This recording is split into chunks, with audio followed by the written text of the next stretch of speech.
This episode is one of my favorite formats of all time. Here's the best part. We don't have a title. We don't have a description. We don't have an agenda. I am locked in a room right now with 60 mortgage professionals, and the topics and the agenda is all going to be based on what questions they ask.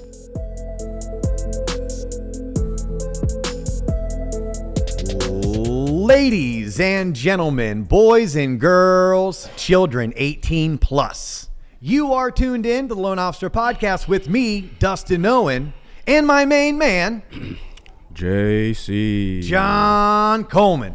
Yo, what's poppin'? JC, we are live and on location. The people don't know that. Make some noise, Dubs Dread. Dubs Dread, yes.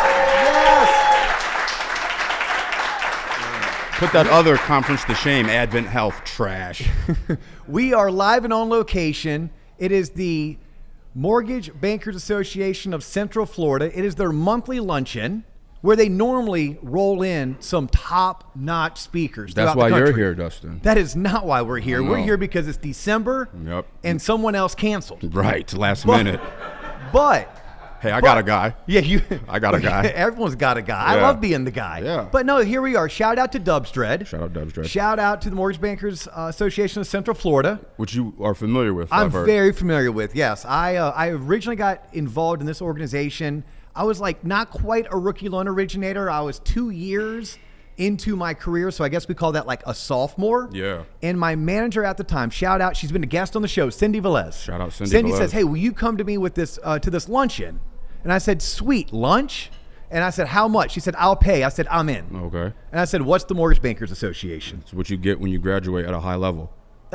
Maybe? No. It's Masters of Business Administration. Sir. No, yes. That's what the MBA means to me. Yes, no. The Mortgage Bankers Association is it's a trade organization. It's like the top trade organization for mortgage bankers. And there's local chapters, there's state chapters, and then obviously there's the national MBA up at 1919 M Street. So my first introduction to what the Mortgage Bankers Association was probably my second or third year as a mortgage loan originator, where my branch manager drugged me along with her and paid for my lunch. There you go. Yeah, and then since then, I've had the great opportunity to be the president of the local chapter. I currently sit on the state board of for Florida, and anytime I can give back or participate, I'm like, yeah, sign me up. There you go. So here's what we're going to do today. After I give a quick shout out to our sponsors, we are going to open up the Q&A. And this whole entire episode is going to run about 25, 30 minutes, and it's going to be Q&A. And I told the audience, just so y'all know, I told the live audience, not you all who are tuned in on YouTube, Spotify, or Apple, I said, look, this is no holds bar. This means if you're brave enough to ask a question, we will be brave enough to answer it. It does not have to be specifically mortgage related or real estate related or economic related. It could be sales, it could be marketing, or it could be where to get some of JC's magic mushrooms. Okay. What we do know is the better the question, the better the content. The better the content, the more it will bang on YouTube, on Spotify, and on Apple. Jacqueline is with us today, right? Yes. Say something, Jacqueline. Say into the mic. Hi, everyone.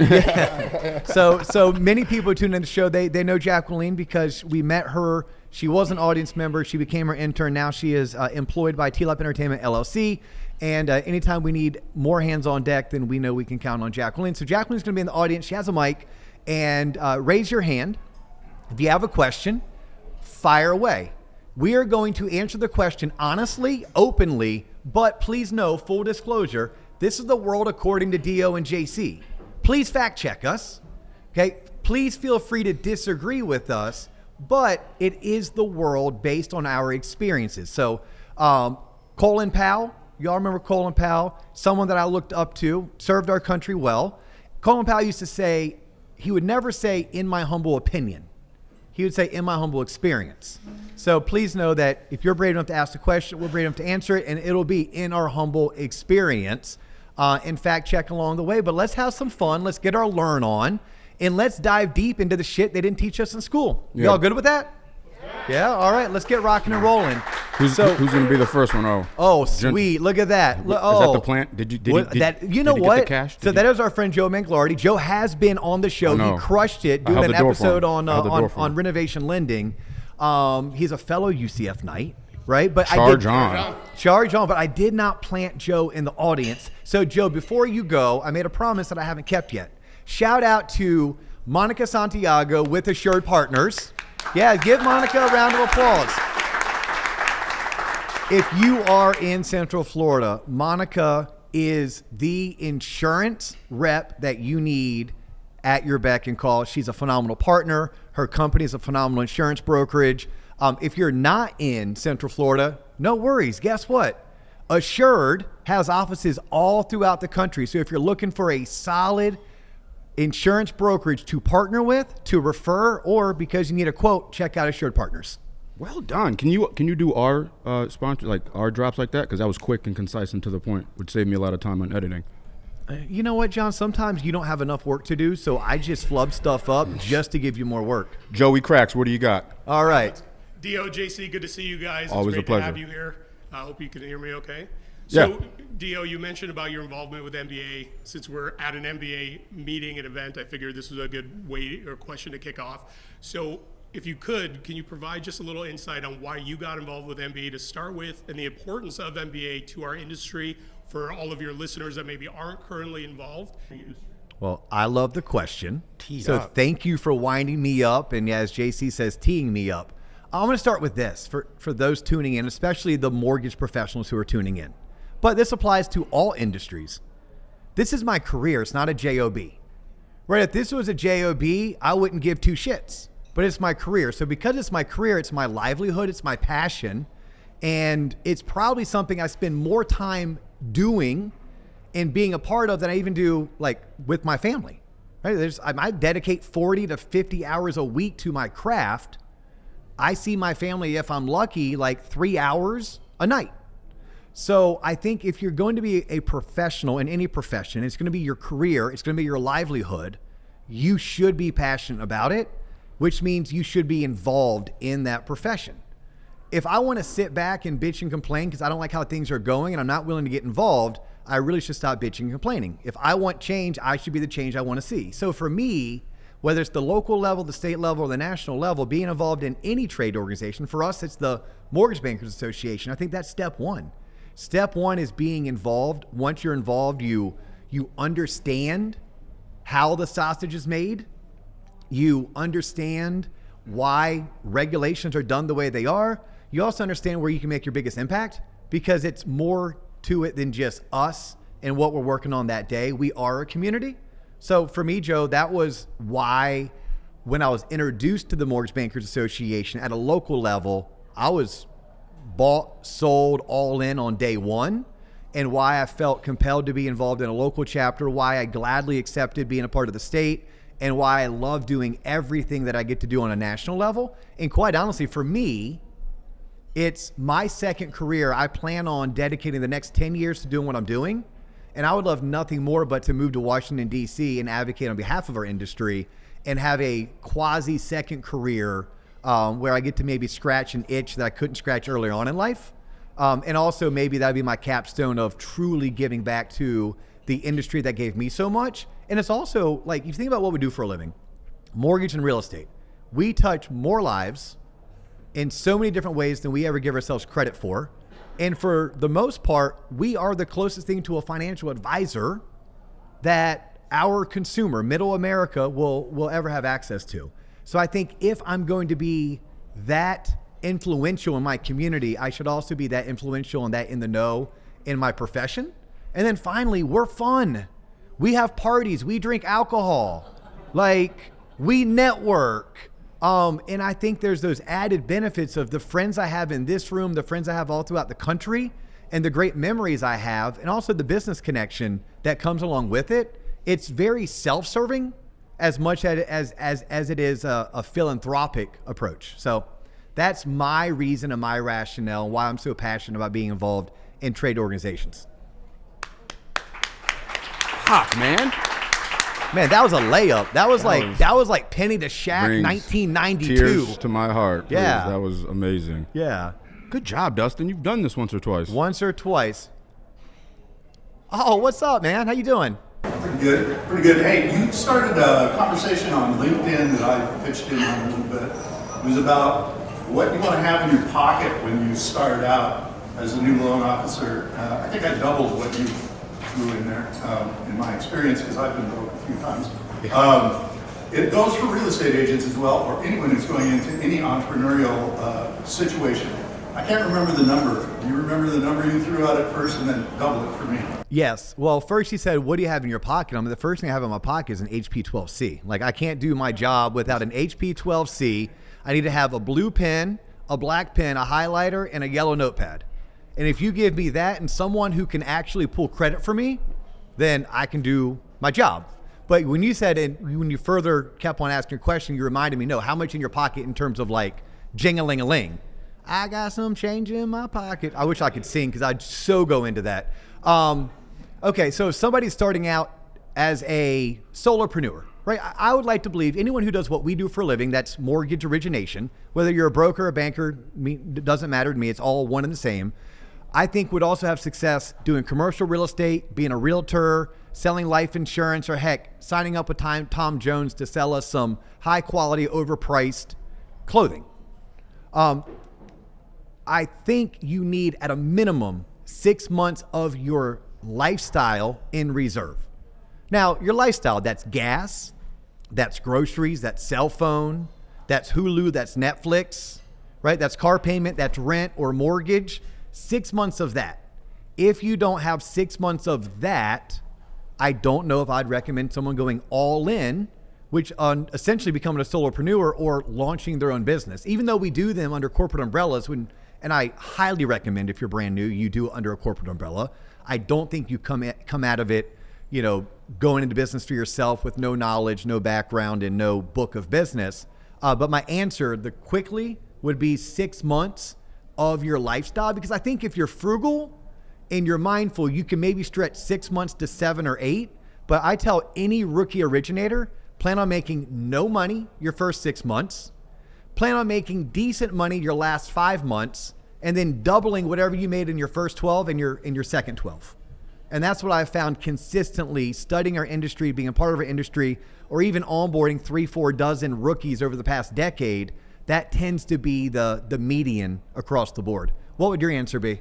Well, that was correct, but I didn't present my question correctly. So over and above that, everyone needs a coach. And everyone needs a mentor and a coach. You need your mentor standing next to you, and you need your coach to tune you up so that you can partner up really well with that mentor, in my opinion. So I think the number that you had was about 2,500 or 3,500, and I was like, yeah, you might as well go with 7. Okay, so to clarify, and I think we may be having some mic issues, so I'm going to repeat it just for those tuning in on Spotify, Apple, or YouTube. So he wanted me to clarify. The question was more about not how much money do you need to survive your first 6 months, how much money should you earmark to launch your actual career? And I came about this because I do a lot of coaching, right? This podcast has afforded me opportunities I have hundreds of loan originators throughout the country that pay me to coach them, plus the thousands that reach out to me. And this is kind of really cool because I never set out to do this, but it's cool to know that it's being done.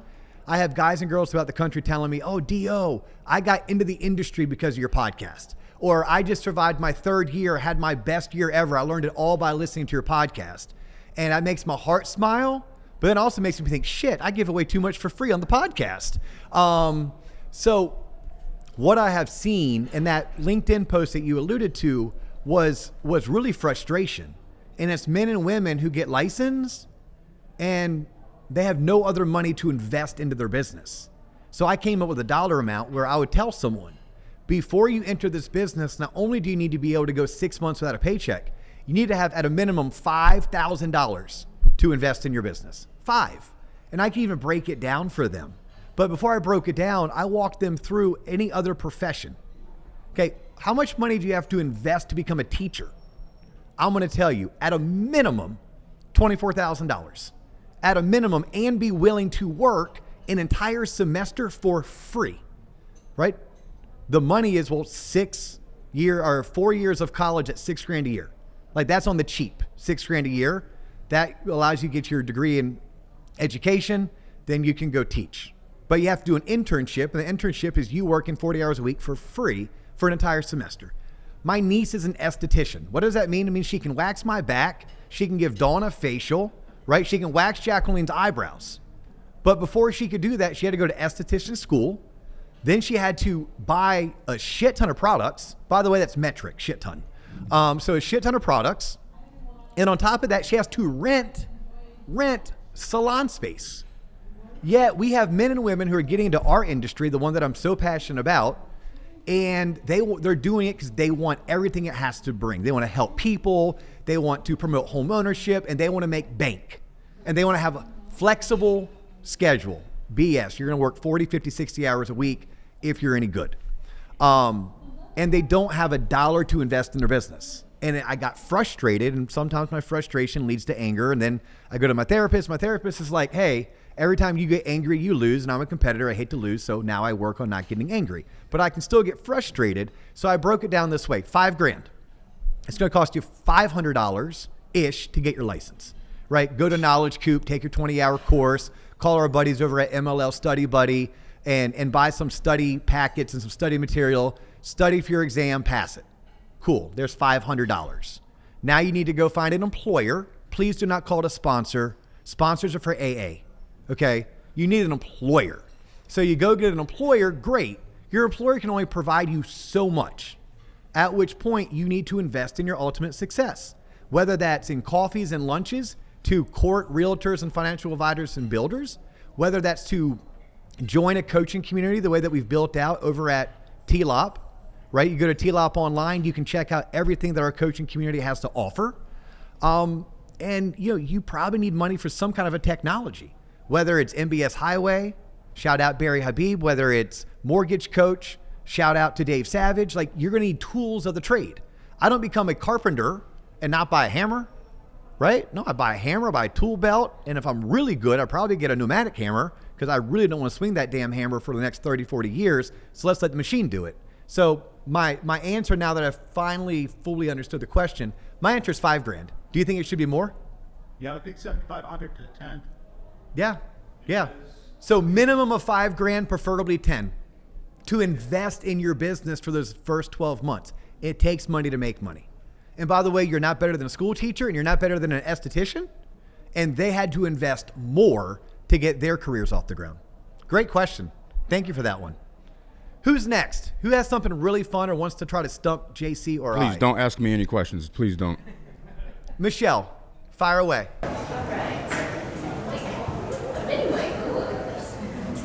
So with 20 years of experience in the mortgage industry, what key moments or insights have most influenced your approach to lending in the mortgage industry? Say that again. What key moments have shifted or kind of changed your influence or approach to the mortgage industry? Okay. Key moments. Yeah, you almost stumped me. I'm like, all right, how do I BS my way through this answer? But I don't have to.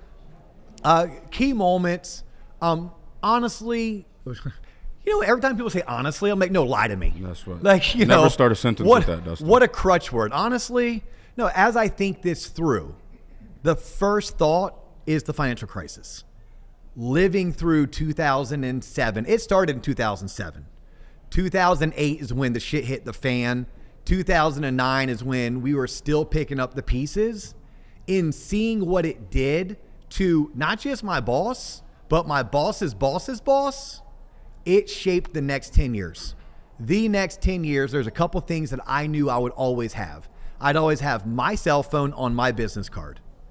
Okay, I knew that because I couldn't trust what company was going to be around after working for 3 companies in 12 months, not by choice. I knew that I was going to own my own domain. I went out and bought dusttoknowan.com. I can go work for any national mortgage company and they can then shoot their URL to my specific domain. I'm cool with that, but I'm always going to own dusttoknowan.com. So if I own dusttoknowan.com and if I have my cell phone number, I can always be in business. And then I knew from witnessing everyone else that this money don't last forever. And that has probably shaped me the most, right? Because I was able to really pick up the pieces and relaunch by 2009. By 2011, my partners and I had our shit together and we were attracting talent. And as we attracted talent, our personal production went up, our region's production went up, it then turned into a division, and I started making really good money. But I would say every night, and I'm not even a religious person, I would say, God, just give me one more year like this. And I did that for 5 solid years because I was waiting for 07, 08, 09 to happen all over again. Well, what ended up happening real life is I became a habitual OCD saver because of it. Because I was making more money than I ever thought I could make. And I was just saving it because I knew I'm not an oncologist. I'm not a heart surgeon. This money might not last for 30 or 40 years the way that it would if I had my own medical practice. Well, I turned around a decade later and I was like, holy shit, I never have to work again. And that was super freeing to now say at 40 years of age, if it's not fun, if it's not something I'm good at, if it doesn't excite me, I'm not going to do it. Now, I couldn't retire at 40 the way that I'd want to retire, but I at least put myself in a position that I could retire at 40 if I was willing to do that thing I don't want to do, follow a budget.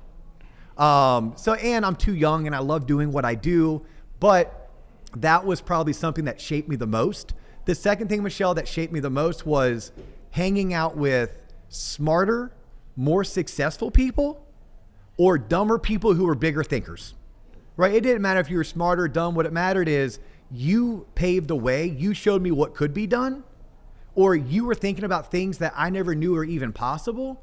So by expanding my network, I'm a big believer that my net worth is the sum of my network. So by becoming a king of networking, my goal is to collect the most friends. My goal is to collect the most favors, right? If I keep on paying it forward, I trust the universe will pay it back to me. So once I started getting around people who thought bigger, who out-earned me, who had achieved success at a higher level at an earlier age, I think that also shaped me into what I would say would be the next iteration or to get me through the next 10 years. So thank you for the question. Joe, yes, sir. Hey, so as technology continues to increase, it's not going anywhere, and I love asking this question to people who I feel might know a whole lot more than me about that space, is what do you foresee it doing not only to our industry, but as us as individual loan originators? What does that do to our future, I guess you would say?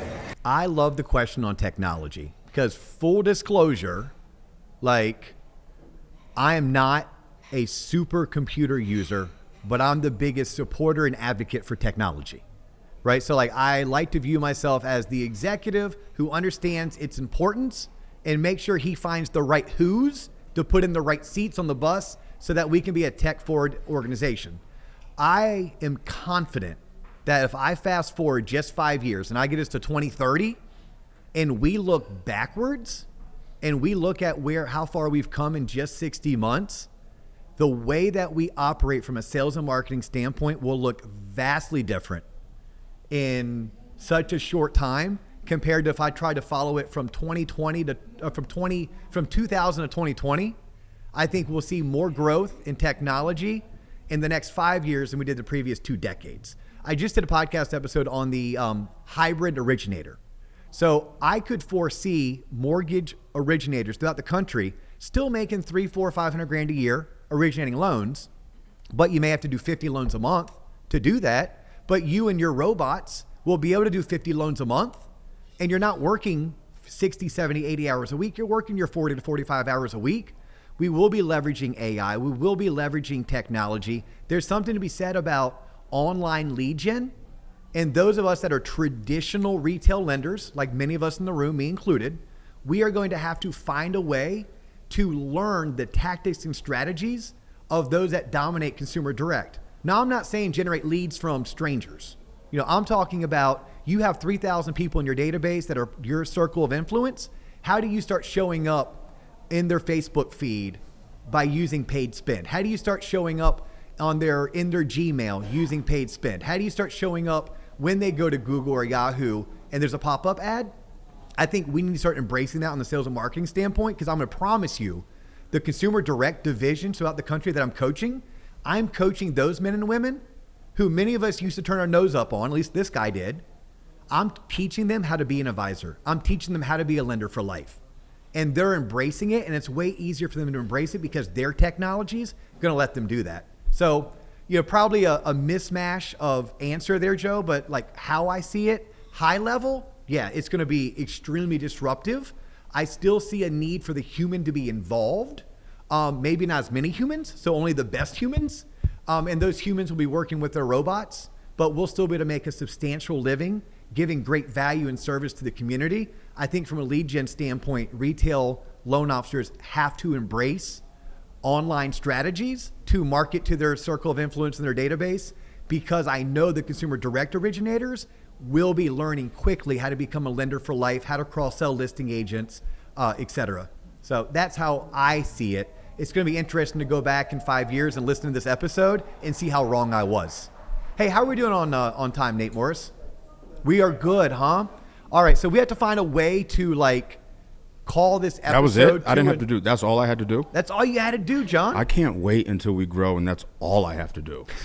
But keep going. So let's do this. I want to give a shout out to the Mortgage Bankers Association of Central Florida. Thank you so much, Thank you. Nate Round of Morris, applause. Sherry Round of applause. Wendrick, Thank you. Dawn Henshaw. Yes. Everyone that came. FBC, thank you for sponsoring. Shout out to Veritech. This has been an honor. I'm so happy I had the chance to do this. I hope it was somewhat enlightening, but a whole lot entertaining.